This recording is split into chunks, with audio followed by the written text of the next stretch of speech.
me switch my... Oh, I don't have it on my own internet, but...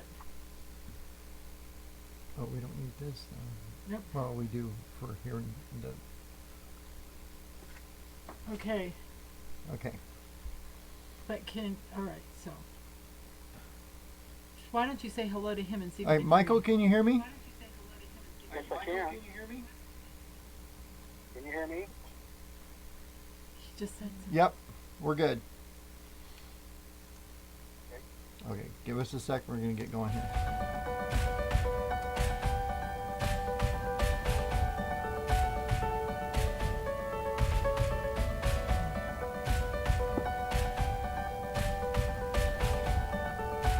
Do you have any questions ready?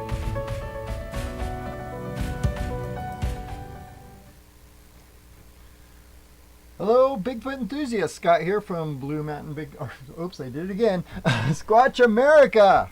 And Hannah, domestic goddess at the paddy wagon. So, I have a question for everyone. Since he so cutely forgot that we're now Squatch America, is anyone in the world having a problem writing 2021 on their documents? Or are you finding that writing anything but 2020 is the easiest thing you've ever done? Put it in the chat. Are you struggling with writing the new date, or are you good? I am so good. I haven't even had one instance where I accidentally wrote 2020. all right, so we got a really great show for you tonight, ladies and gentlemen. But before we get started, Renee says not so far. welcome to 2021, and hopefully this year is better than last. And we've got a lot of great things coming up this year planned. Here shortly, we are headed to Texas to do some Bigfooting there. In the big thicket. In the big thicket, and then we've actually got permission to go spend a few nights on the Crabtree Land in Falk, Arkansas. That's going to be a blast. Are we going to find the Falk monster? We are going to find us a Falk monster. So we'll be there in a few weeks. But meantime, welcome to our first show of the year, and Happy New Year, everyone. Happy New Year. And we have a new segment I'm going to throw into these, and it's called the Meme of the Week. And this week is, if your friends don't believe in Bigfoot, then Bigfoot is the only friend you need.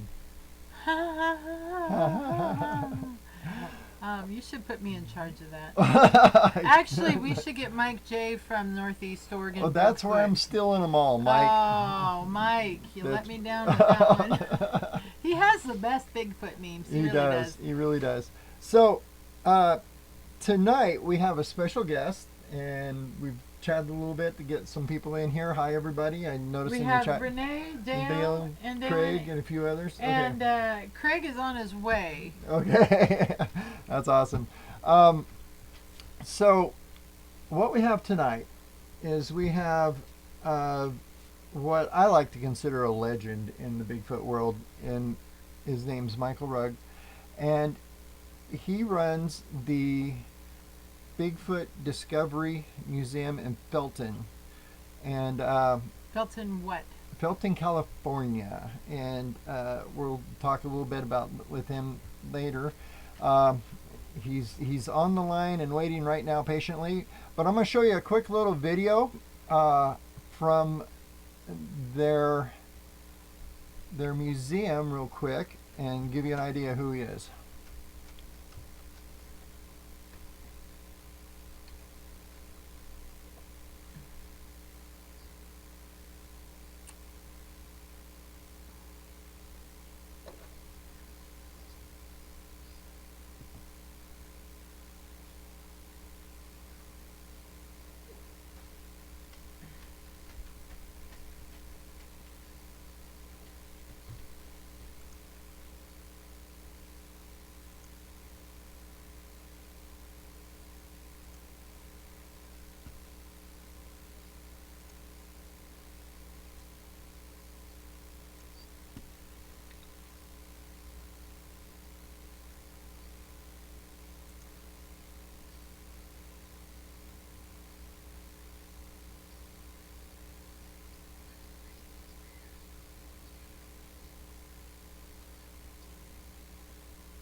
All righty.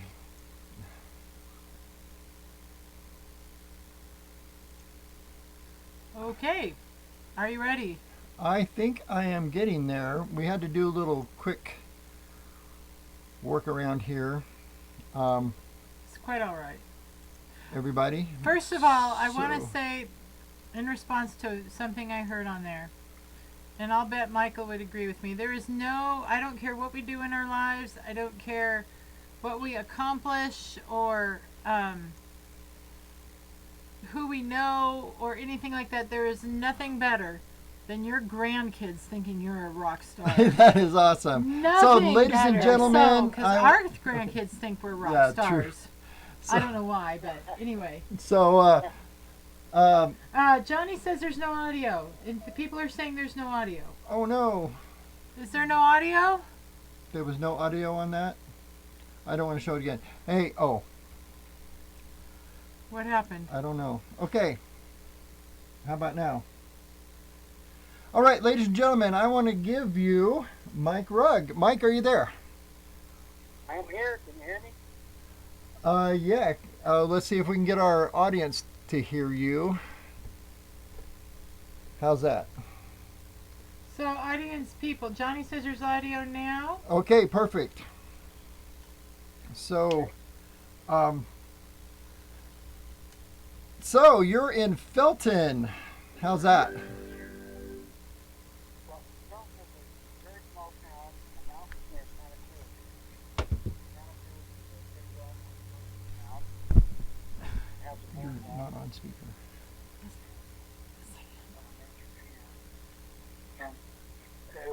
If we didn't know overall the people of this area were not aware that there was a Bigfoot presence here until we opened the museum.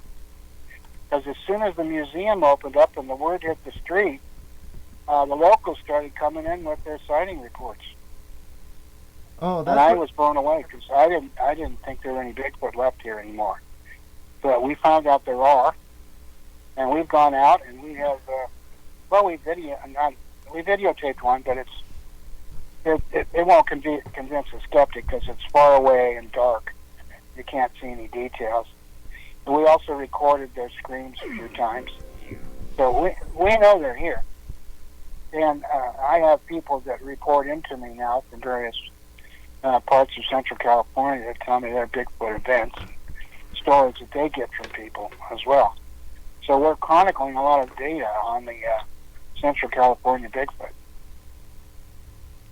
Oh, that is great, and I know how you feel because I got a photo of a Bigfoot 2 years ago, and it was a long ways away, and it was one of those blurry photos. I know I saw it with my own eyes, but anytime And your buddy with you saw it. yeah, my buddy with me saw it, and if you were to show everybody the picture, they just kind of roll their eyes at you. So I know exactly how you feel. Oh yeah. So, well, Hannah and I actually, we have spent a lot of time in that area. We used to work summers at a place called Redwood Glen. It's a campground, like a kids camp in Scotts Valley. So that's in your area, isn't it? Absolutely. Yeah. So we've actually spent a lot of time there. Nothing smells as good as a Northern California summer. It's good. It's true. It's true. They have their own I'll smell. go along with that. All right. Well, what's beautiful here are the redwood trees. They're very unique as far as the world goes, and we love the redwood trees. Oh yeah, it's a beautiful, I beautiful think area. the Sasquatch love them too. Yep. And all the times that we've spent there, we never ever got a chance. I tried several times to get to the museum there, but I have never got there, and it's still on my bucket list. So if the world ever opens up again, we will be back there. Yeah. I did go to the what is it? The mystery spot that's there. That was kind of fun. Yeah. But so because the audio failed on our video presentation, could you tell us a little bit about the history of the Discovery Museum? Tell us, how that came about Just give us the story behind that. Okay. Well, the Discovery Museum is it's an idea that it was kind of in the back of my mind most of my life, starting from when I was a child. And ever since I was a little kid, old enough to walk, let's say, I've had a fascination with apes. You know, chimps, gorillas, apes of all kinds, orangutans.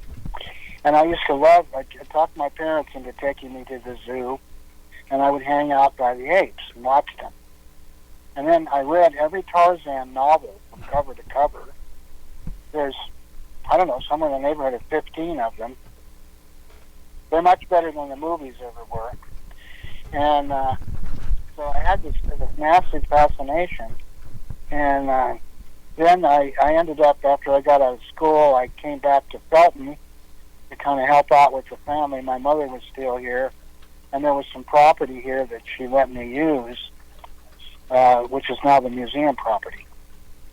And I opened up a little sort of an art gallery and so forth, and I was doing freelance graphic arts out of here.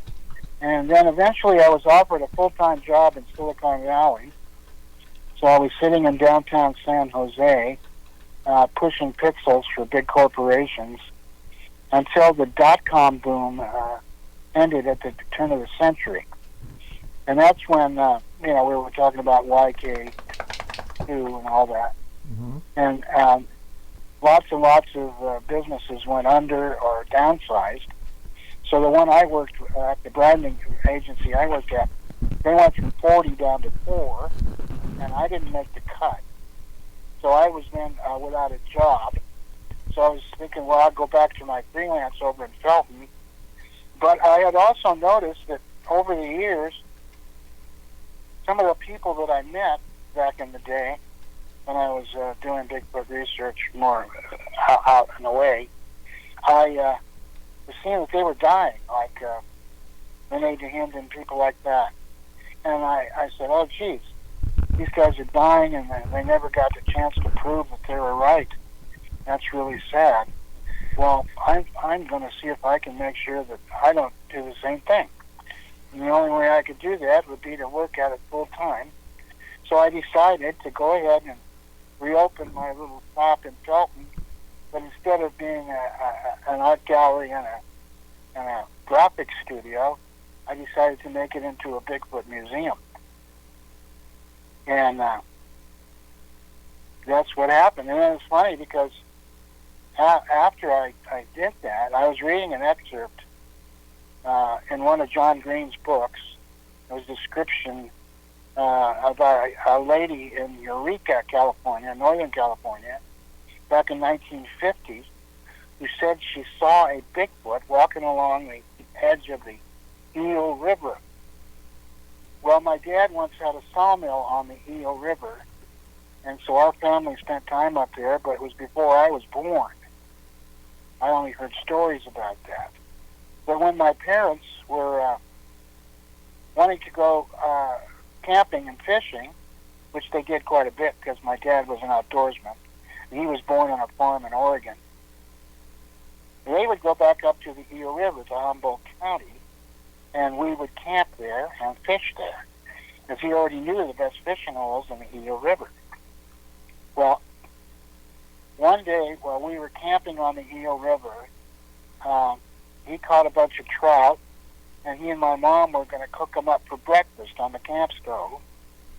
Well, I was 4 years old at the time, and I looked at those dead fish in the stove, and I said, "Oh, I'm not going to eat that. Do you have any pancakes?" And my father said, "No, you're going to eat fish just like the rest of us." And I said, "Oh my!" So when they weren't looking, I took off and I boycotted breakfast. I left. I walked away on a trail. The trail followed the edge of the river. I got out of sight of my parents. I don't know how far away I was, but I couldn't see them anymore. And then I noticed this sandbar that was sticking out into the middle of the river. So I walked out into the sandbar where I could see in more directions. I looked across the river and downstream and upstream. And then when I looked back towards the forest where I had come from, I noticed a gigantic hairy person standing there. And he was covered in head to foot with long hair and had no clothing other than a shirt and was hanging off of one shoulder. It reminded me when in the Hulk movies, when the Hulk's out and he turns into the Hulk and he loses his clothes, Yeah. but there's a little bit of them hanging on his body. It was kind of like that. And so I stood there in disbelief, staring at this very large, hairy man with a shirt on his shoulder, until I heard my mother screaming, "Mikey, where are you?" So anyway, I realized my mother was looking for me, and I had been away from camp for a while. So I decided I better get back. So I turned and I ran back to camp. And then when I got there, I told my parents that I just saw a big hairy man. And I asked them to come and see it because I had questions. You know, kids have lots of questions. Well, my parents were nice enough to follow me, and they went back with me to that sandbar that wore very little clothes. So that was my personal experience, and I remembered it in a flashback memory. So, of course, skeptics will tell me, you just made that up because it's wishful thinking, you know. And I have to admit, it could be. But I'll tell you what, after I talked to about 150 eyewitnesses in this museum, I decided to give my permission to say that I saw a Bigfoot. That's what I remember, and I think I did. But I know now hundreds of people who have. So there's no doubt in my mind anymore. Any doubts I had are long gone. Yeah, that's kind of the same with me too. I kind of got into it through my work. Actually, I'm an anthropologist, and I worked with Native American tribes all over the United States, and every one of them had a legend. So I started looking into it, and I actually spent some time talking with Dr. Jeff Meldrum, and he was explaining to me foot casts and morphology and stuff, and I started doing a little research and getting some reports from people, and then I finally saw one. It took me like 25 years to do so, but I did. And where'd you see it? I grew up in eastern Oregon in the Blue Mountains. You're probably familiar with that area. I grew up in Baker City, and we were in the Elkhorn Mountains behind Baker City. It was part of the Blue Mountains, probably about 15 miles south of where Paul Freeman got that video, but a whole lot of years later. So yeah, and you said your dad was from Oregon. What part of Oregon was he from? Gresham. Gresham. Okay, so he's over in the Cascade area. Yeah, I grew up in the Blue Mountains, and of course we heard stories about them my whole life. You know, in the Blues. Yep. Yeah. So, well, that's pretty cool. Yep. So, right now, the reason that we wanted to get you on, first of all, in the chat, has anyone here ever been, anyone of our listeners, have you ever been to the Bigfoot Discovery Museum? Did you know about the Bigfoot Discovery Museum? And if you haven't been there, is it on your bucket list? And if it's not on your bucket list, why not? I want all those answers in the chat. But the reason that we've got you on is I can't remember what exactly I was doing. I know. I was actually talking to someone on Facebook, and I went over to their page, and they had your GoFundMe listed because the Bigfoot Discovery Museum is under threat right now. Mm-hmm. Can you tell us why you are in danger of closing? Well, we've been closed by the virus for nearly a year. Ever since March, and we haven't been able to open. So when you have a business that's generating monthly expenses and no income to counteract them, it gets a little dicey. So and I've used up all my extra money. I don't have any. I'm broke now. And I'm just doing all I can to keep this together and keep this property so I can, do the museum. But the GoFundMe project so far has saved me, or I would be out of here now. Well, that's great that that's working. But so for our listeners, in the description of the video down below, we have links going to the GoFundMe for the Bigfoot Discovery Museum. And Okay.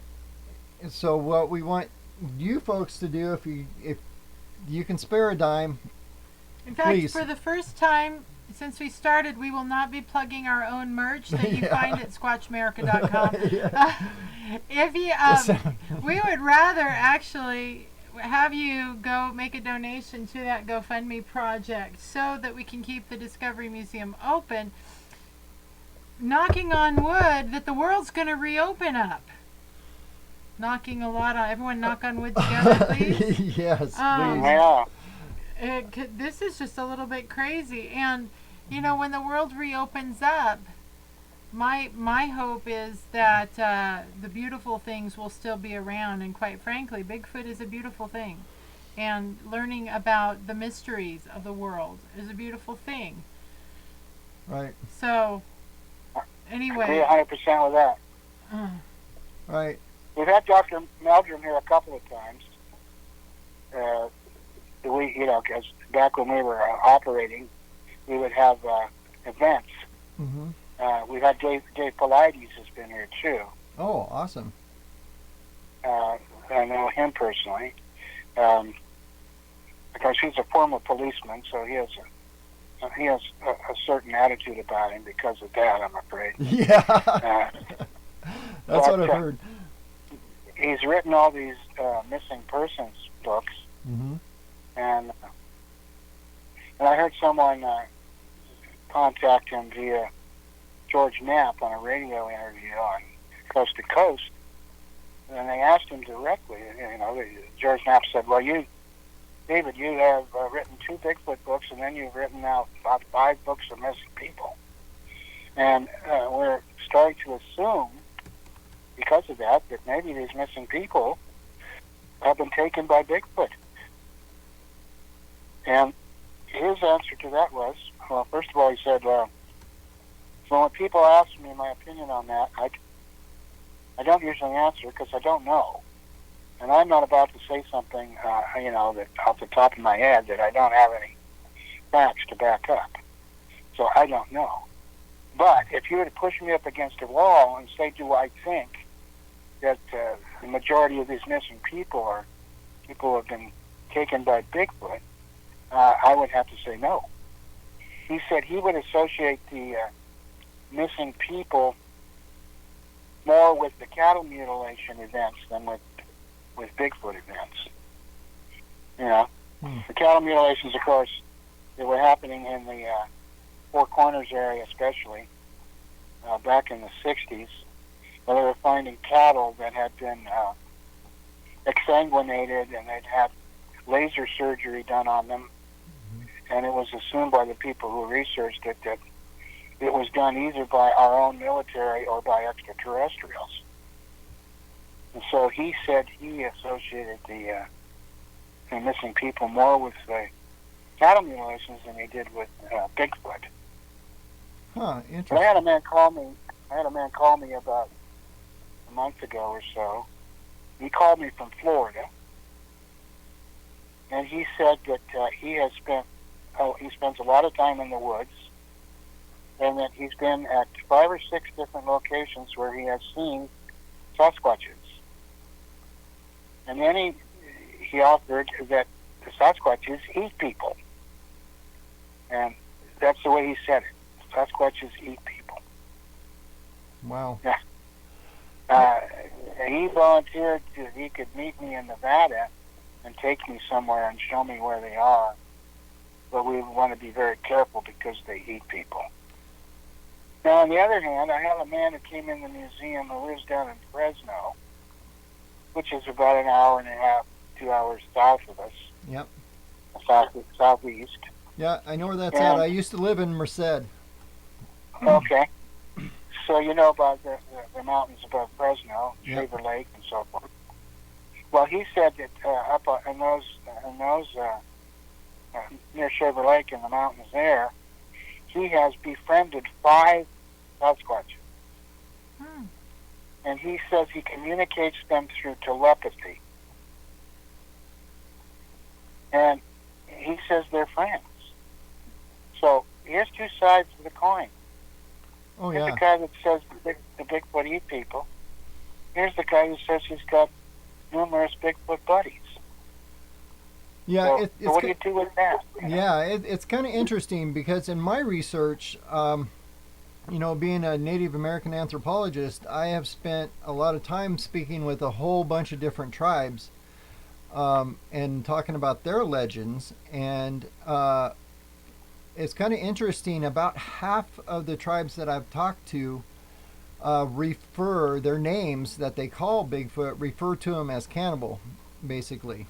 They eat people. And it's kind of interesting that the other half of the tribes that I've spoken to refer to them as like a spiritual creature, as something mythical and spiritual, and or like Guardians of the mountain. or guardians. Yeah, basically, yeah. So those stories go back a lot longer than the white man's been here on both sides of the coin, like you just said. Well, the Native Americans, so they also have a mixed bag. They do. Some of them think of them as cannibals, and some of them think of them as protectors. Yep. So maybe they're both.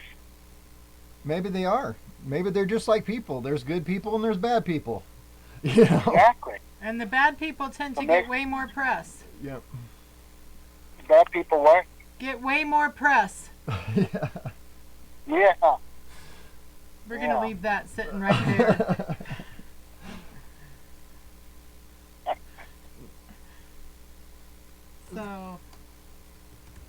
So if we keep the, I'm hoping and praying that you keep the Bigfoot Museum open, and I know that have you ever met Cliff Barrickman? Oh, sure.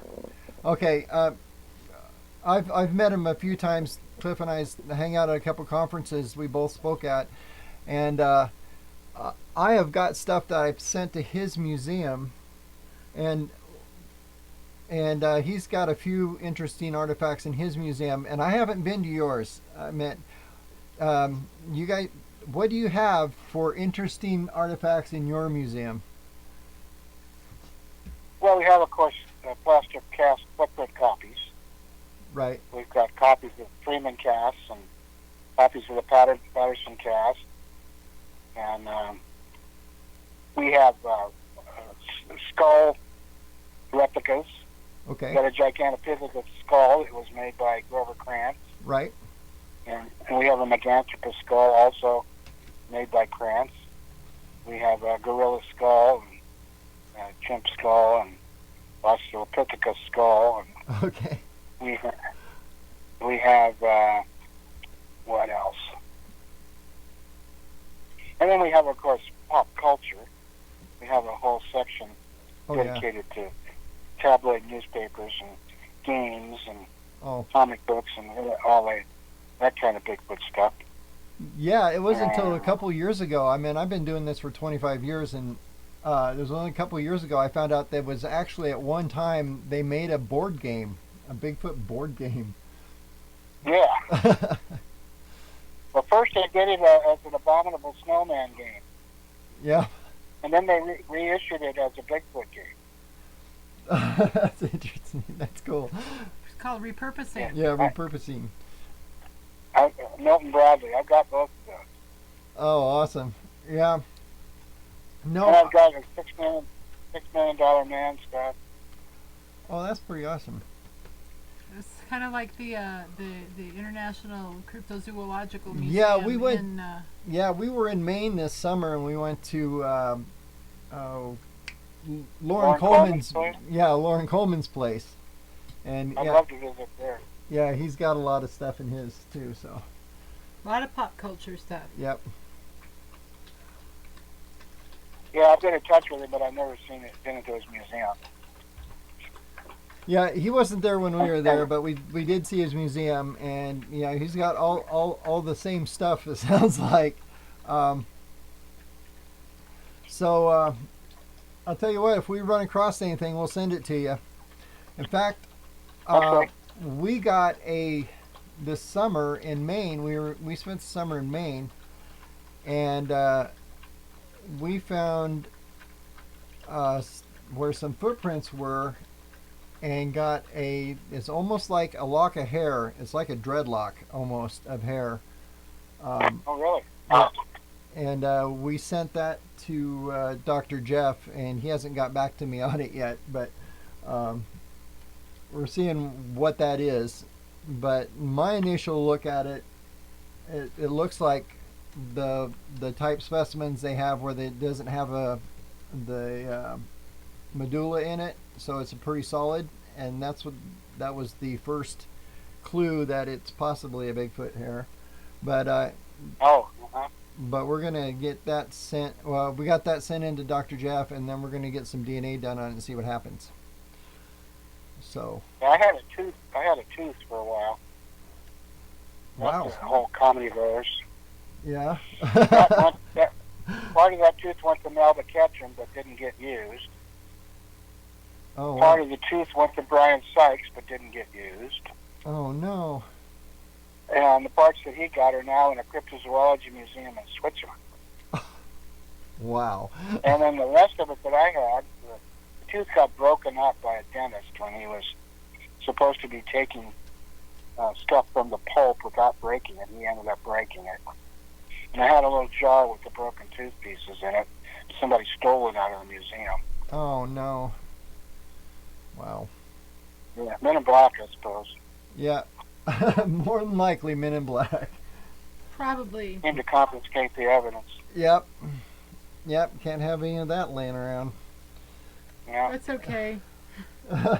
Nobody pays attention to evidence anyway. Yeah, we got. In anything. Yeah. We actually had something that a gentleman gave me that I sent to. Well, actually, I gave it to Cliff. It's in his museum now. But it was a tree that had been twisted off. It was about 3 inches around, and the guy had the forethought just to cut the tree off, the stump that was sticking up. He cut it off because it had it had fingerprints in it, and you can put all 5 fingers on it. I mean, you can't reach around it with your hand because it's much bigger, you know, but it had all 5 fingerprints on it, where it had grabbed the tree and smashed the bark and twisted the tree off. Oh, cool. So that's in Cliff's museum. Like Yep. So. And our AI is talking at us. Yeah. Well, gosh, I know California is probably the worst lockdown place. Well, California, Oregon, and New York, I think, is the 3 bad ones. Washington hot on their tails. Yeah. Is there any indication when you guys might be able to reopen? Well, yeah, but I don't think there was about a 2-week time when we could have reopened, but I didn't bother because we were finishing up on some remodeling. Uh-huh. And then they turned right around and closed us again. So it's just as well I didn't bother. Yeah. Well, that's so horrible. The way I look at it, we're not going to be able to reopen probably until these vaccines get spread around. Right. And we get what do they call it? Herd? The herd immunity, yeah. Herd immunity. So I don't know if we're going to be able to open before that happens. Oh, wow. But we're ready to do so. I've got a little thing that I can stand behind that protects me from the germs. Okay. That my face mask and my little see-through plastic mask also. Oh, that's good. So, okay. So I'll be ready to open as soon as I can. All right. So in the meantime, just everyone who's watching and listening, whether you're listening live or if you're catching this on replay, because that's the beauty of YouTube. The GoFundMe link is in our show description, and right now there's actually the financial goal for this is $92,000. They've raised about $10,000. Now, before we all panic and think, oh my gosh, there's no way we can help with that. Yes, there is. And having been a professional fundraiser, we've done professional fundraising. There have got to be 92,000 people, actually 82,000 people out there right now that can give $1. And so, and I just said that to demonstrate that this is very, very possible to give the museum the resources they need so they can make it to a time when they can reopen. Go ahead.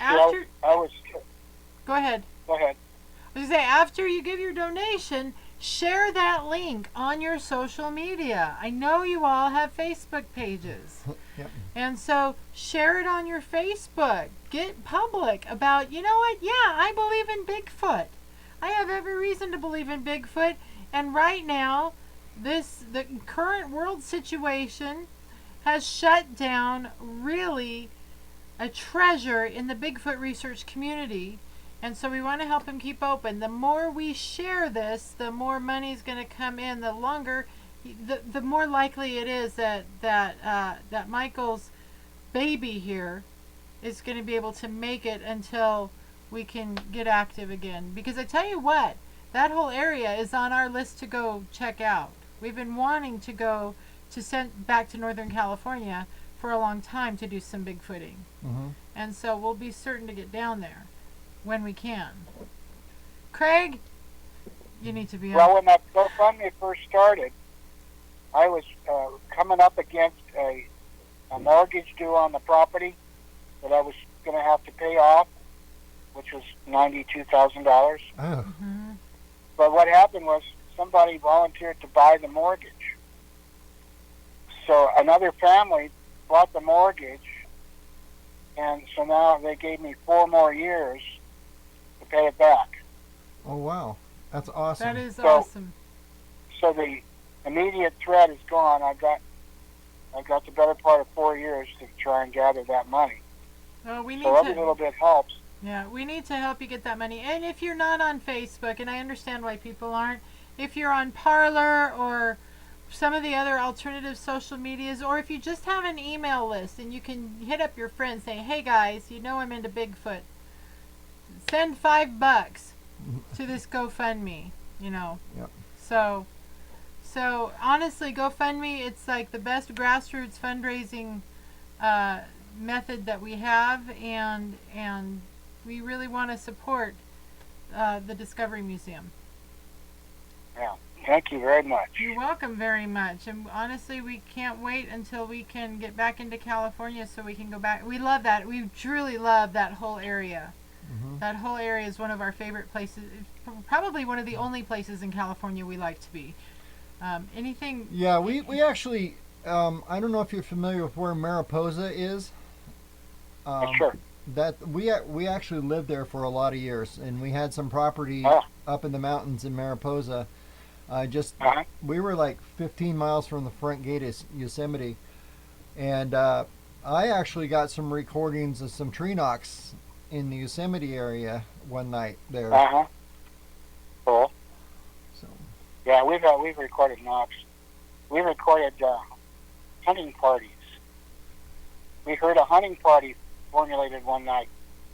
There was a Sasquatch that gave off 3 cries. It was like Morse code.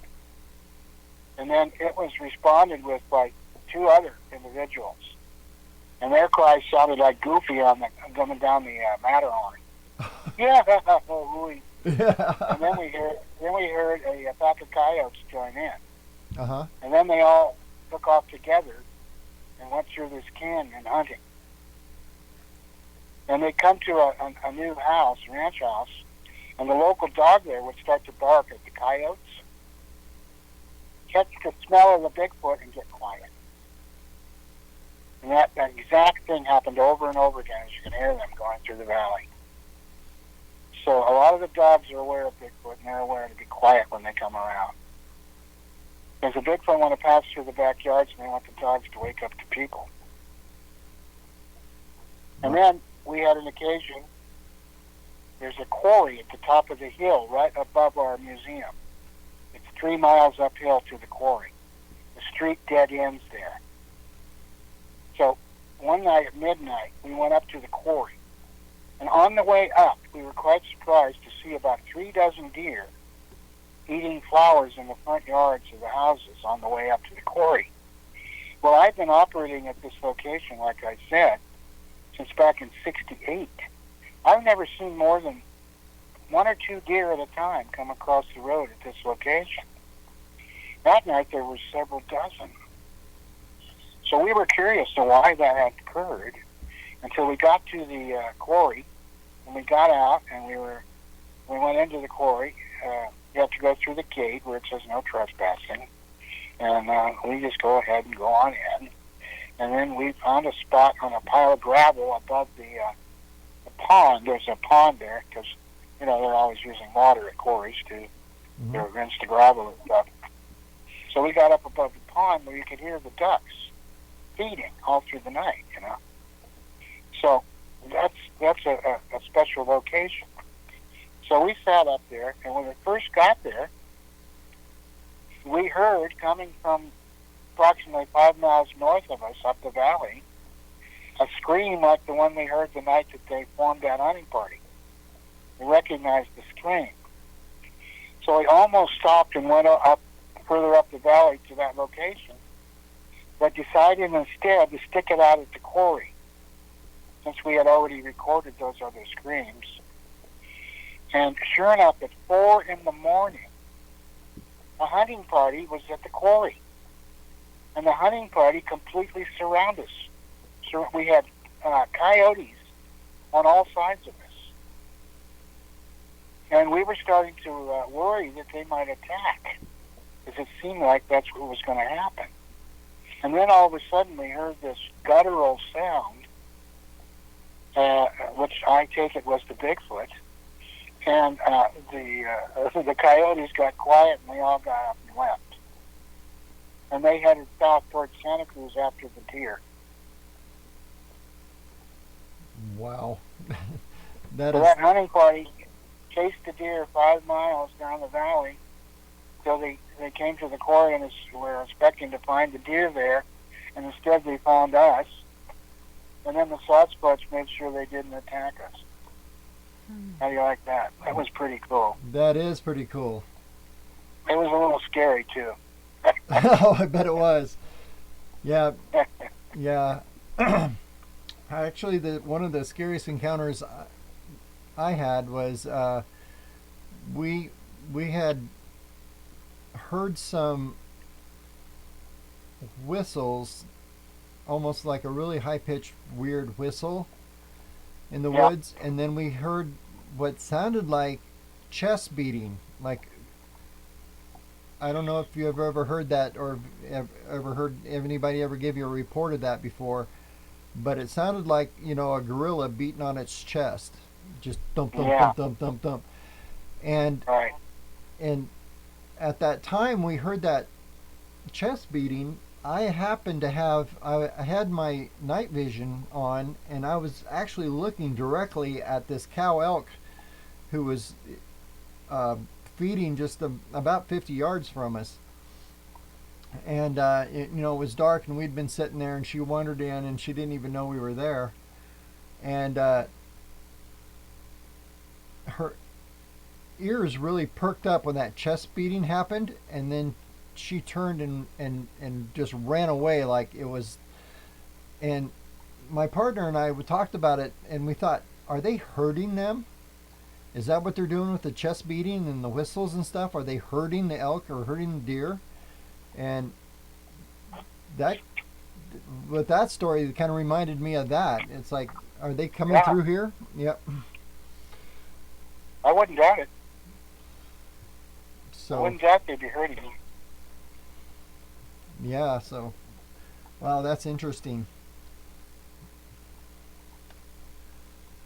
Well, we've got about 10 minutes left here, Mike. Do you have any other stories or like that you might want to share with us, or any? Oh, I got stories that go on forever. Okay. I'll tell you another interesting story. Recently, I met up with a guy who he lives in Hollister. It's about 50 miles south of here. Yep. Down near San Juan Bautista, where there's an old adobe. Mm-hmm. It's a park. Yep. And he does pest control work, and in that area. And he told me that he's been doing that for about 10 years. And he says that over the course of the decade in which he's been doing pest control in the greater San Juan Bautista area, he's met up with 5 or 6 retired individuals, men who were mostly former military types, Mm-hmm. who told him that they had, on more than one occasion, or at least all of them had an occasion, to see a hairy wild man walking along the road or next to the creek in the area. So he told me, he said, well, so I wasn't a skeptic, because these guys convinced me that they were genuine, that they believed they had seen this. So he said, I wasn't a total skeptic, but I wasn't a total believer either, until last Friday when one ran across the street right in front of my truck. I hit it with the headlights. It was 9 feet tall and covered in black hair. So he said he went down to the creek nearby. There was a creek very close at hand. Next day in the daytime, when he could see better, went and walked along the edge of the creek, and sure enough, he found some humongous tracks. So he videotaped the tracks, and then he put them on his Facebook page, contacted me. I looked on the Facebook page and told him, well, you seem to have some Bigfoot tracks there. And he came to the museum, and we met officially. And since then, I get a call from them every few weeks, and he's got a new Bigfoot story to tell, because he now knows they're real, and he's out trying to find more people and interviewing people who have also seen them, and helping us, put the data together. So recently he contacted me, and he said that he talked to a ranger, and they were discussing a cattle ranch 25 miles south of Hollister, Central California. And on that ranch, 3 of the cows had their heads pulled off. Actually pulled right off their bodies. And that everybody was freaked out and trying to figure out what in the hell could have done that. And that at some point while this was being discussed at hand, a van pulled up onto the property, and 6 guys got out of the van dressed in military uniforms, but none of the uniforms had any markings. So it was impossible to tell what branch of the service they were from. And they had a couple of drones they brought with them. And they divided up and went out in the woods around the ranch with the drones. And they were gone for a while. Next thing you know, they returned to the van, and they got in with the 2 drones and themselves, and they told the ranger there that they shouldn't be bothered with any more heads being pulled off, that they had taken care of that. And that was it, and they left. Wow. So I have another story similar to that. And this story was told to me by my nephew. This happened like 20 years ago or more. My nephew was still, he was a teenager at the time, and he was doing yard work for, various people around the area to earn money for school and stuff. And he was working for a guy who lives in a Masonic park. Everybody in this little neighborhood is a Mason. And the houses there in the park are situated right next to the San Lorenzo River. same river that passes by the museum, just a couple hundred yards from the museum. So he told my nephew that he was having a problem with some kind of a vandal coming around the house at night, getting into the garbage and causing a little bit of damage here and there. And he referred to it as an ape. He said, there's some kind of ape coming around and getting in my garbage. So as the story goes, he contacted the sheriff and reported this. And one day a black van pulled up in front of his house. Two guys wearing black shorts and with 45 caliber sidearms with some kind of equipment got out of the van, told him to stay in the house. They went down under his house and to the river near his house and there and about. And they were there for a while, checking things out. And then finally they came back to the house. They told him, you're not going to have to worry about the ape bothering your garbage anymore. Oh, and by the way, if anybody asks about us, we'd rather it wasn't talked about. So please don't tell anybody that we were here. And they left. Wow. Wow. So is there a subset of the men in black that go out and look into Sasquatches that are out of control? Oh, I absolutely believe there is. Yeah. Makes you wonder. Yeah, it makes you wonder. You know the best way to get people not to believe in something is to make a hit movie out of it. Exactly. So there you go. Yeah. No. Hannah actually she grew up in Yakima, and when Mount St. Helens went off, there were stories about helicopters pulling dead Bigfoot bodies off the mountain there. And she was there for that one. That was kind of interesting. I don't know if you've heard that story. Yes, I have. Yeah. So. Yes, indeed. So, well, it's about time we wrap things up. Thank you so much for being with us. Again, all of our listeners, we had a few people join us. I have no idea what that was. We had a few people join us late on. We have been talking with Michael Rugg, the founder and inspiration behind the Bigfoot Discovery Museum in Felton, California, and we are trying to help them raise money to stay open because the pandemic situation has kind of, it's kicked a lot of business butts, especially those that aren't considered essential. And for whatever reason, finding out how the world works is not essential. Yes. So, go figure. Anyway, so in our show notes, the description, there's a link to the Discovery Museum GoFundMe. Please consider making a small or a not so small donation to that. And spread the word. Send your links out. Send the link out on your social media, in your email. Talk it up, and we certainly will be in our next newsletter from Squatch America. We'll be putting a feature about the museum in there with a link. So anything that we as a Bigfoot community can do to keep this place open, it's true. Now you can consider me woo-woo, but if we put good out there, it's going to come back to us. So don't be stingy. Anyway, so with that, thank you very much, Mike, for being with us this night. All right, thank you very much for having me on. Oh, wonderful. All right. And as always, Okay. Maybe we could talk again some other time. Awesome. We absolutely will. We might get you on just to share stories. Yes, and we'll figure out the video a little more ahead of time. Right. So. Yeah.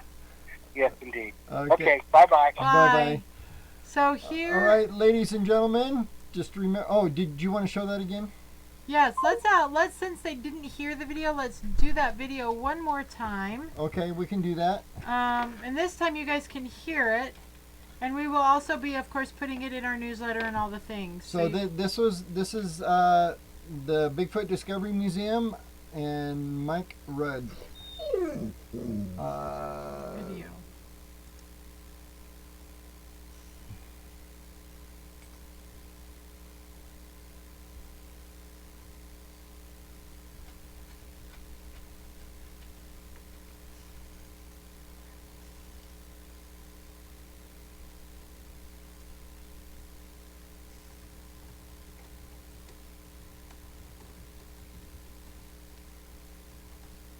Absolutely, we can do that.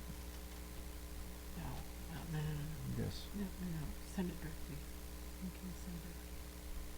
You can send a check to them directly. That way we're not funneling money. Doesn't hurt. Not a good idea. Okay. We'll email them. Not It's, email. oh yeah.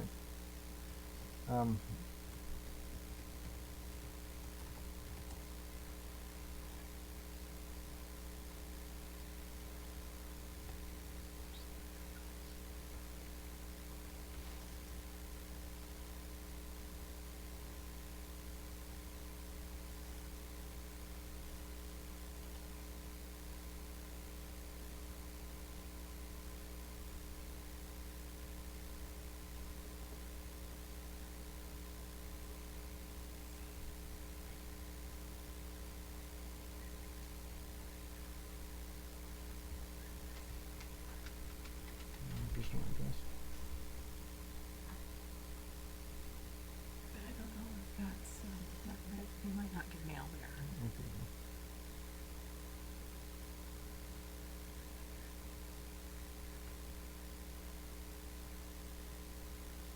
No sound. It's on. It's going.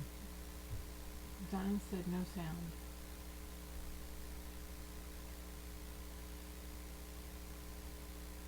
It says it's feeding. But she said there's no sound.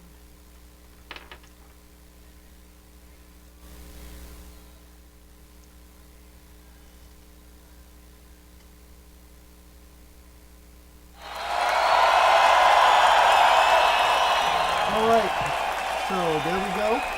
And if it's still no sound, oh my gosh! If you go to the link, you can watch it on the that video is actually on the